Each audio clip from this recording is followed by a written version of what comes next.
É isso aí, galera. Vamos chegar junto aqui. Eu vou diminuir a música. Hoje é sexta-feira. Tamo junto aqui. Vem pra mim, vem pra mim. Muito bem, galera. Então, enquanto o pessoal vai chegando aí, né? Meu amigo Zuc está presente, seja bem-vindo. 20h30 tem a transmissão do Zuc, não é, Zuc? 20h30? Então fiquem ligados que vocês já vão terminar aqui Medicina Legal e já vão migrar lá para Direito Penal, né? Pessoal, joga duro lá com o Zuc, é isso aí, Zuc tá na área. Fique esperto porque o cara arrebenta aí nos aulões, né? Eu não preciso nem falar qual é o apelido dele lá nos bastidores, né? Pai Zuc.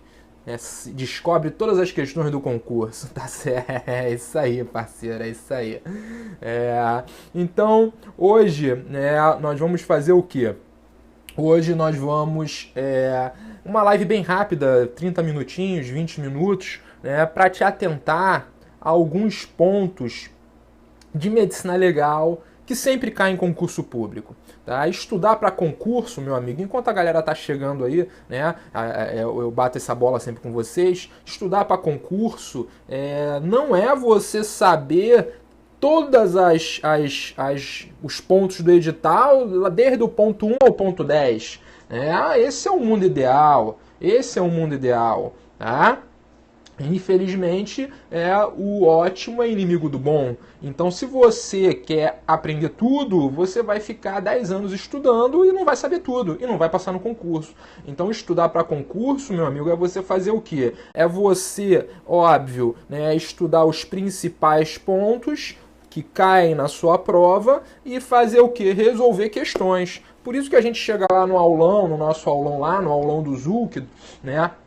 A gente faz o quê? A gente resolve questão. Você já teve 6 meses, 1 ano para assistir a aula. Então não dá para na véspera da prova, por exemplo, você assistir apenas uma aula. Tá? Então você tem que receber o quê? Aquelas dicas. Né? É aquele dedo na ferida. Porque às vezes é um ponto da matéria que você sabe, mas não se ligou. E aí cai na prova e é uma questão boba e tu erra. Tá? E o que eu te trago hoje aqui em Medicina Legal é uma questão que já caiu em inúmeras provas, inúmeras. Aqui no Rio de Janeiro caiu já em prova oral, caiu em prova discursiva, caiu em prova objetiva. Né? E Montes, como é que você sabe isso? Por quê? Porque antes de eu entrar numa sala de aula, eu faço uma pesquisa. Tá certo? Então, antes de eu, por exemplo, dar uma aula de medicina legal, asfixiologia, eu vou lá nas provas anteriores e reúno uma bateria de questões para a gente poder ver como é que cai essa matéria. Né? Para que o aluno ele tenha uma aula dirigida de forma objetiva, focada para o concurso público. Senão você vai fazer medicina. Tá certo? Aí você faz medicina. Então, só para você ter uma ideia, a galera que está fazendo aí meu ciclo de estudos em asfixiologia, só para você ter uma ideia, né, foram 80 questões só sobre asfixiologia. Os alunos vão receber aí 80 questões, vão receber até amanhã quem está fazendo o ciclo. Tá? Então, 80 questões, 5 horas de aula só falando sobre asfixiologia. Em que curso você encontra isso? 5 horas de aula falando só sobre asfixiologia. No máximo, quando você vai num curso, o professor fala 1 horinha só de asfixiologia. Né? Então, resolução de questões discursivas, 5 questões discursivas. né, inúmeras questões objetivas, material de apoio, né, então a apostila que eu montei, estou lendo aqui porque eu não sei de cor, óbvio, né, tem 65 laudas só sobre asfixiologia, tá? E montado em cima de quê? Um material montado em cima de questões anteriores, tá certo? Então, é um treinamento focado para quê? Focado para concurso público, tá certo? Focado para concurso público, tá? Quem quiser participar, entra lá no meu blog, é profmontes.wordpress.com, profmontes.wordpress.com. Você também encontra nas redes sociais, né? Você vai encontrar também, por exemplo, no meu Instagram, algumas imagens referentes ao ciclo, vai encontrar no Facebook, mas efetivamente a informação completa está lá no profmontes.wordpress.com. Procura o linkzinho de ciclo de estudos, né? Eu faço esse projeto em Direito Penal e em Medicina Legal, tá certo? E aí dá uma olhadinha lá, se tiver dúvida, me manda inbox e tal, a gente bate um papo, tá? Mas eu só tô pegando isso como exemplo. É o treino focado, tá? É o cara que vai chegar lá e vai treinar, ele vai estudar um ano e vai treinar, entendeu?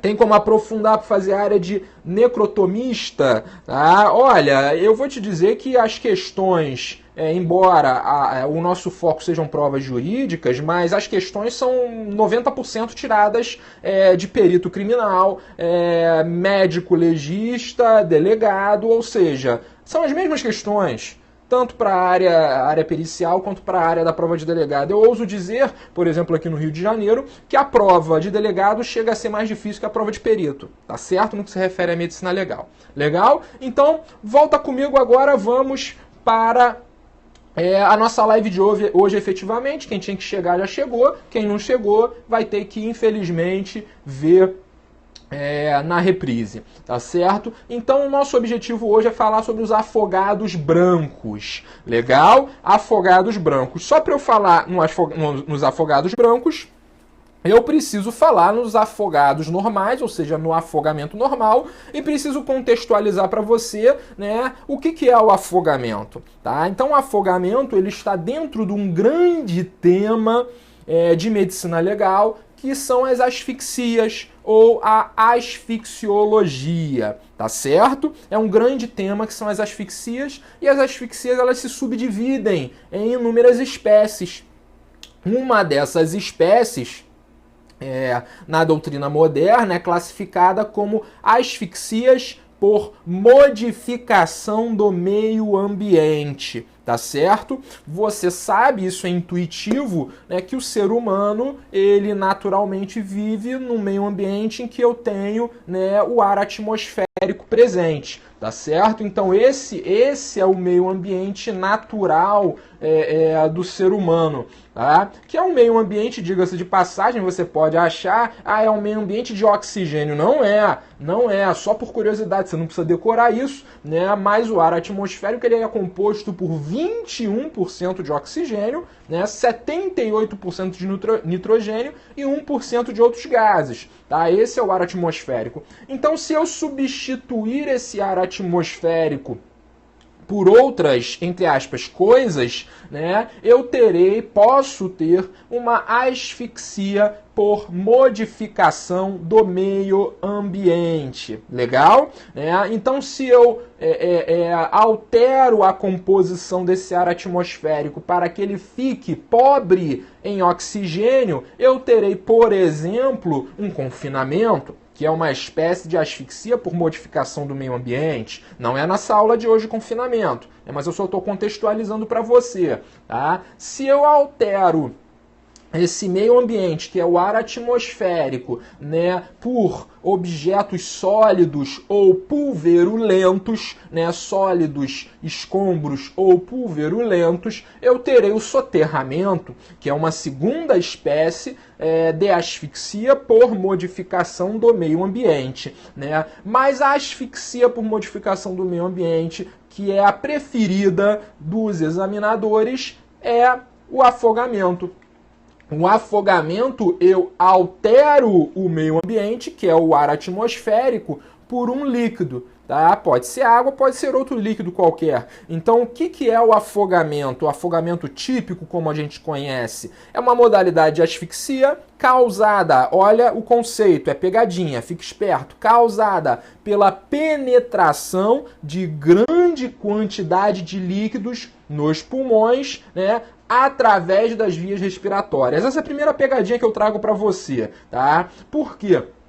Porque nem sempre, se você localizar, né, água dentro do pulmão, você terá afogamento. Tá? Essa é a pegadinha da prova. O examinador bota: afogamento é a presença de água dentro do pulmão. Errado, errado. Né? Afogamento é a penetração de grande quantidade de líquido no pulmão, mas sempre pelas vias respiratórias. Por quê? Porque eu posso ter determinadas patologias, determinadas doenças que geram a presença de líquido dentro do pulmão, geram a chamada inundação alveolar, né? E não é afogamento. Exemplo, um edema pulmonar agudo, né? Então, no edema pulmonar agudo, você tem líquido brotando, líquido aparecendo nas paredes alveolares, e nem por isso eu vou falar que ocorreu afogamento. Por quê? Porque esse líquido, ele não entra pelas vias respiratórias,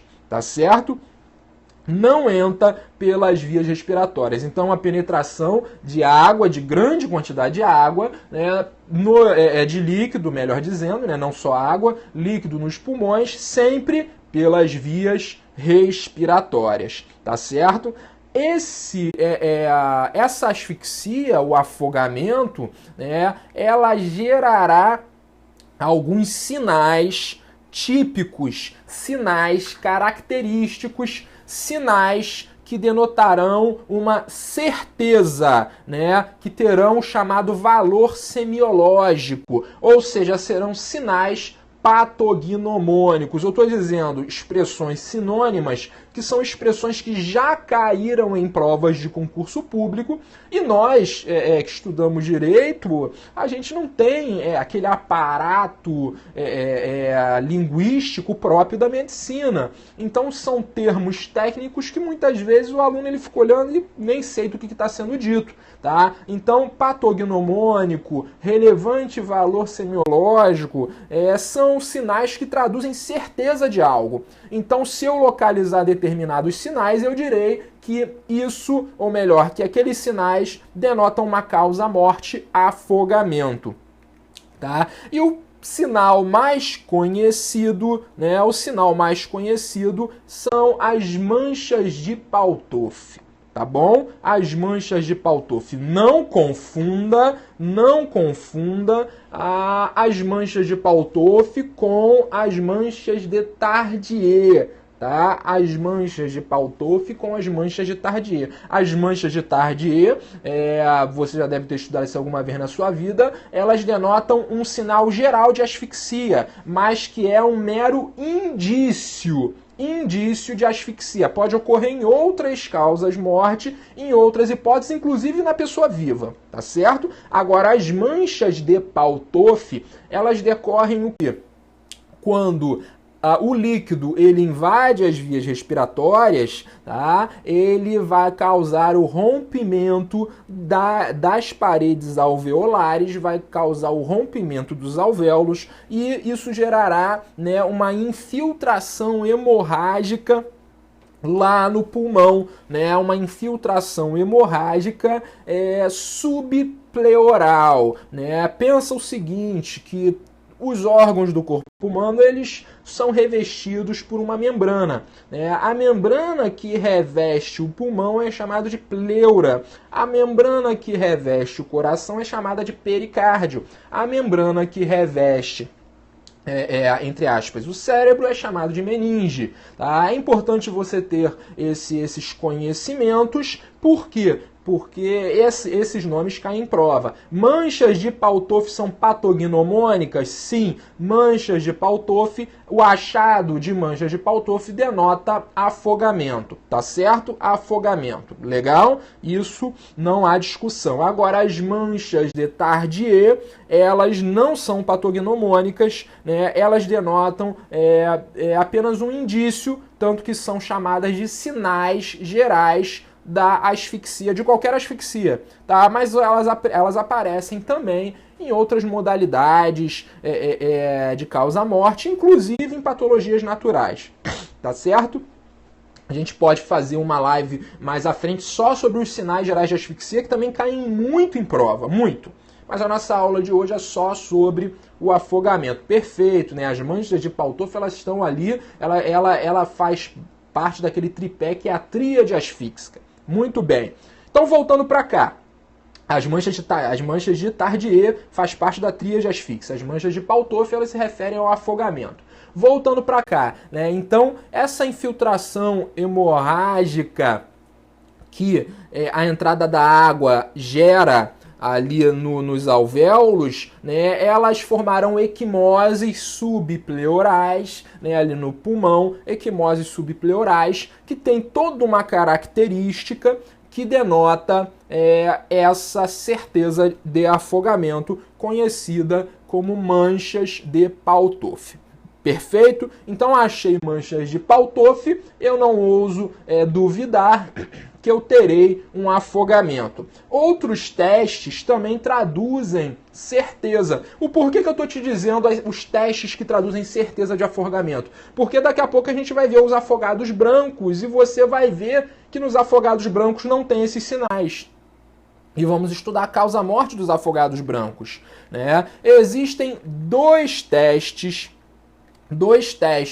citados na literatura médica, caem muito em prova, tá? Um deles os dois testes são desenvolvidos por Carrara, né? E o mais conhecido, o primeiro deles, que eu já te antecipo, é a chamada prova da densidade comparada de Carrara. São testes laboratoriais, tá certo? Prova da densidade comparada de Carrara. O que esse teste ele busca determinar, né? Esse teste ele vai pesquisar a chamada hemodiluição ou hemoconcentração do sangue, tá? Então, o sangue, quando a pessoa se afoga, ele pode ficar mais concentrado ou mais diluído, né, com base nas leis da química, tá? Na questão do fator osmótico, mas a gente não vai entrar nessa discussão aqui. Então, a apuração dessa hemoconcentração ou hemodiluição do sangue no átrio esquerdo, tá? No átrio esquerdo, que é a região do coração. Por que o átrio esquerdo? Porque é de onde vem o sangue que passa pelo pulmão. Então o sangue passa pelo pulmão e vai para o átrio esquerdo. Então, se o camarada se afogou, né, você encontrará essa hemoconcentração ou essa hemodiluição de forma mais presente no átrio esquerdo, tá? E por que eu estou falando hemodiluição ou hemoconcentração? Porque essa prova da densidade, inclusive, irá determinar, anote aí, irá determinar se o elemento, se a vítima se afogou em água doce ou em água salgada. Olha que questão de prova que pode nascer daí. Inúmeras questões já apareceram.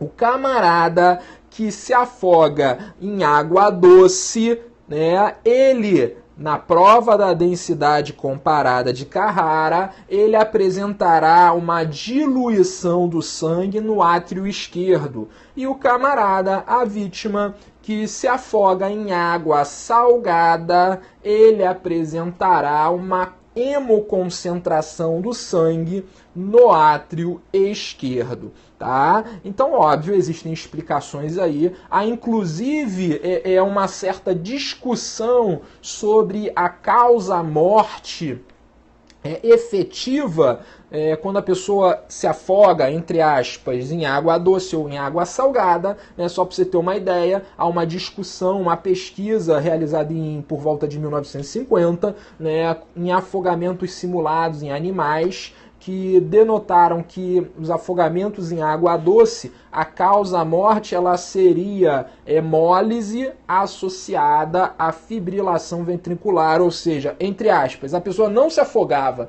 ela tinha uma outra causa-morte. né? Embora isso seja muito discutível, tá? Em água salgada eu teria a asfixia decorrente do afogamento com edema pulmonar, tá? Montei isso, já caiu em prova? Já caiu em prova, para você ver o nível de violência do examinador, né? O cara quer que você seja médico, porra, quer que você seja médico, só que tu tá estudando para delegado, tá bom? Tu tá estudando para delegado, mas eu tô te trazendo essa questão, tocando isso com você aqui, porque se eu tiver essa apuração pericial de uma hemoconcentração ou hemodiluição, isso é o quê? Certeza de afogamento em água doce ou em água salgada. Hemodiluição, água doce, hemoconcentração, água salgada. Legal? E o porquê que eu estou trazendo isso para você? Porque nós vamos estudar agora, né, a questão dos afogados brancos, secos, né, ou afogados por inibição, tá bom? Afogados brancos secos ou afogados por inibição. Essa nomenclatura ela vai decorrer de uma classificação apresentada pela doutrina, né, entre, de um lado, os chamados afogados verdadeiros, que é o que a gente estudou agora, também conhecido como afogados úmidos, azuis ou reais, né, em que há efetivamente a aspiração de líquido e a presença de todos esses sinais que eu te disse. E de um outro lado, os chamados afogados brancos, secos ou por inibição, também conhecidos como afogados brancos de Parrot, em que não há a aspiração de líquido. Então, se não há a aspiração de líquido, o camarada não se afoga, ou seja, ele não morre pela causa morte asfixia. Então, eu não terei presente esses sinais, tanto os sinais gerais de asfixia, como os sinais patognomônicos que traduzem certeza, tá? E se ele não morre de afogamento, se ele não morre de asfixia, ele morre de quê? Essa é a pergunta que o examinador te faz na prova, tanto em provas objetivas quanto em provas orais, né? Na minha banca de prova oral, o examinador perguntou: doutor, discorra, fale para mim sobre os afogados brancos de Parrot. Ou seja, 15 minutinhos ali para tu falar sobre isso, né? Então você tem que dominar esse assunto, é um assunto muito importante para a prova. Então o que é? Já vou logo com o dedo na ferida. Os afogados brancos de Parrot, eles na realidade eles denotam uma síndrome, né? Anote esse nome, os nomes são importantes em medicina legal. A chamada síndrome de imersão ou hidrocução. Síndrome de imersão ou hidrocução. Tá? O que é essa síndrome? Essa síndrome ela gera a chamada parada cardíaca. Então, a causa-morte dos afogados brancos de Parrot é parada cardíaca. É uma parada cardíaca por descarga vagal ou por uma excitação indevida do nervo vago. É tudo sinônimo, tá? O nervo vago, só para você ter uma ideia, né, ele faz parte do sistema nervoso parasimpático. O sistema nervoso, que independe da nossa manifestação de vontade, né, involuntário, ele pode ser simpático ou parasimpático. Simpático é o sistema nervoso que excita, que nos deixa ativo, faz bater nosso coração, aumenta a nossa pressão, né? Eleva o batimento cardíaco. Essa é a função do sistema nervoso simpático. O sistema nervoso parasimpático, ele é depressor, ele diminui a pressão, ele diminui o batimento cardíaco. Então, se você tiver, pensa o seguinte, uma excitação indevida desse sistema nervoso parasimpático, isso pode gerar sua morte, porque você pode ter uma parada respiratória, uma parada cardíaca involuntária, né? E um dos nervos, ou o nervo mais relevante para a gente aqui, é o chamado nervo vago. Tá? Daí o nome dessa síndrome de imersão ou hidrocução acarretar qual causa a morte? Parada cardíaca por descarga vagal, ou seja, o nervo vago ele manda impulsos elétricos dizendo pare coração. Por quê? Por que o seu coração vai parar? Indevidamente, houve uma excitação indevida do nervo vago. E aí vem a pergunta que o examinador te faz, o porquê ocorreu essa excitação indevida do nervo vago, né? E o camarada, ele apresenta esse contexto da síndrome da imersão, afogados brancos ou secos, né? Esse é o contexto da pergunta. E a doutrina explica da seguinte forma: normalmente, né, os afogados brancos que falecem de parada cardíaca por descarga vagal, eles têm todo um contexto. Qual contexto? São pessoas que ou estão alcoolizadas ou estão sob efeito de alguma droga depressora do sistema nervoso. Tá? Esse é o primeiro ponto, anota isso. Ou elas estão alcoolizadas ou estão sob efeito de alguma droga. Né? Elas têm uma queda inesperada ou abrupta na água. Né?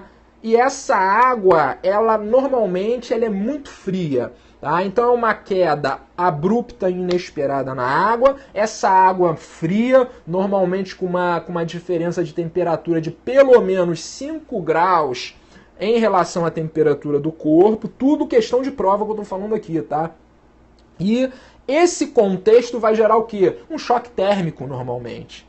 Gera um choque térmico. Tá? E a entrada dessa água na boca e em contato com as cordas vocais e a faringe, a laringe, né, gera esse estímulo indevido do sistema parasimpático do nervo vago, né, provocando espasmos prolongados dessa musculatura da laringe, né, fazendo com que ocorra essa síndrome da imersão. Então, qual o contexto de formação do afogados brancos? Camarada que está embriagado, alcoolizado ou sob efeito de droga depressora. Queda abrupta ou inesperada na água. Águas muito frias, né? Águas muito frias. O contato dessa água muito fria com a laringe, faringe e as cordas vocais, gerando espasmos prolongados dessa musculatura que irão excitar indevidamente o nervo vago, acarretando, portanto, uma parada cardíaca. Observa que o camarada ele não falece em decorrência da aspiração de líquido para as vias respiratórias. Ele não falece, tá certo disso? Ele falece de quê? Parada cardíaca. E aí como é que o perito vai fazer esse diagnóstico diferencial? Né? Que na hora lá da avaliação pericial, o perito não tem como atestar isso, tudo que eu te disse. Como é que ele vai fazer esse diagnóstico pericial? Os afogados brancos são sempre um diagnóstico por exclusão, tá certo? Ele vai procurar, né, a presença de lesões para ver se não há uma outra causa-morte, uma ação contundente, né, uma ação cortante, pérfuro cortante. Ele vai procurar a presença das manchas de Paltoff para verificar se ele morreu afogado, vai fazer a prova da densidade comparada de Carrara, né? Então ele vai procurar outros elementos que denotem que o camarada se afogou, que ele é um afogado verdadeiro. Não achando elementos que denotem uma causa-morte, né, ele vai verificar a vítima estava embriagada, não estava embriagada, né, vai fazer uma perinecroscopia, ou seja, o exame pericial do local, vai verificar, ele foi encontrado naquele local, a água estava muito gelada, então pode ser, é muito provável que tenha ocorrido o quê? A síndrome da imersão ou da hidrocução, que gerou uma parada cardíaca por descarga do nervo vago. Né? Então você vê como o tema é complexo. Chega numa prova, não tem como tu chutar isso. Agora que eu te expliquei, você sabe. Agora fica fácil numa prova objetiva, tu ir lá, eliminar, chutar. Numa prova discursiva, tu vai precisar dar uma treinada na redação, né? Vai precisar dar uma treinada na redação. A gente fez isso lá no meu ciclo de estudos. Tem uma questãozinha nessa lá, né? Discorra sobre os afogados brancos de Parrot, abordando o diagnóstico diferencial. Tá? Então tem uma questãozinha dessa, a gente treina isso de forma exaustiva. Né? Você não pode ser surpreendido no dia da prova. Né? A hora de você errar é aqui, na aula, na live, resolvendo questões. O dia da prova, meu amigo, é só o dia de você ir pra galera pro sucesso, tá certo? Então, a nossa live de hoje é sexta-feira, né? Então hoje eu tô dando aí um desconto para vocês. Pergunta: não existe sinal de asfixia no afogado branco? Não existe, né? O nome é Parrot, tá? P-O-R-R-O-T. Não existe, porque ele não se afoga. Os afogados brancos de Parrot, ele nada mais é do que a reprodução dessa síndrome da imersão. O camarada falece de quê? De parada cardíaca. Tanto que ele é chamado de afogados secos ou por inibição, né? É uma morte por inibição. Inibição gerada pelo nervo vago. Tá certo? Então isso é muito importante você ter essa ambientação com essa nomenclatura, porque vai chegar na prova, quem faz a tua prova normalmente é um perito médico, né? Normalmente é um perito médico, e aí ele vai usar essa nomenclatura específica, tá certo? Afogados brancos seriam sinônimo então de não há afogamento e sim parada cardíaca do nervo vago. Perfeito. Né? Então, nos afogados brancos, eles não são afogados verdadeiros, não são afogados reais, né? É todo um contexto que eu chamo só de afogado porque o camarada falece dentro d'água, tá? Mas ele não morre afogado, ele morre de uma outra causa morte, que é a parada cardíaca por descarga vagal. Legal, galera? Então nossa aula de hoje foi rapidinha. Vocês vão agora migrar da minha live lá para a live do Zuc. Zuc começa agora, eu acho que 8h30, uma live aí vai arrebentar, tá? E domingo eu volto com vocês falando aí de novos temas. Podem ir lá na minha rede social, no meu Instagram, e comentar o post da live de hoje, né, sugerindo temas para domingo. Pode ser direito penal, pode ser medicina legal, tá certo? Abração, galera, abração, e vamos para a live do Zuc lá. Até domingo.